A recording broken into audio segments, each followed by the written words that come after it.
America అధ్యక్షుడు ట్రంప్నకు ముక్కుతాడు పడింది. ఇరాన్పై కాంగ్రెస్ అనుమతి లేకుండా సైనిక చర్యలు చేపట్టే అధికారాన్ని పరిమితం చేయాలని కోరుతూ అమెరికా సెనెట్ కీలక తీర్మానాన్ని ఆమోదించింది. ఈ తీర్మానం 50 నుంచి 48 ఓట్ల తేడాతో నెగ్గింది. డెమోక్రాట్లకు తోడుగా రిపబ్లికన్ సెనేటర్లు మద్దతు ఇవ్వగా డెమోక్రాటిక్ సెనేటర్ ఒకరు వ్యతిరేకంగా ఓటు వేశారు. ఈ తీర్మానం ప్రకారం ఇరాన్ యుద్ధంలో ఉన్న అమెరికా సైన్యాన్ని వెనక్కి పిలవాలని అధ్యక్షుడిని ఆదేశిస్తారు. అయితే ఇది కాంకరెంట్ రెజల్యూషన్ కావడంతో అధ్యక్షుడి సంతకం అవసరం లేదు.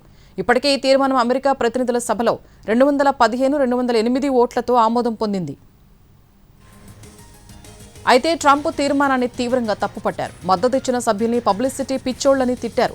అయితే డెమోక్రాటిక్ సభ్యులు మాత్రం భవిష్యత్తులో ఇరాన్పై ఏదైనా సైనిక చర్య చేపట్టాలంటే కాంగ్రెస్ పర్యవేక్షణ ఆమోదం తప్పనిసరి కావాలనే ఉద్దేశంతో ఈ తీర్మానాన్ని ముందుకు తీసుకొచ్చినట్లు తెలిపారు.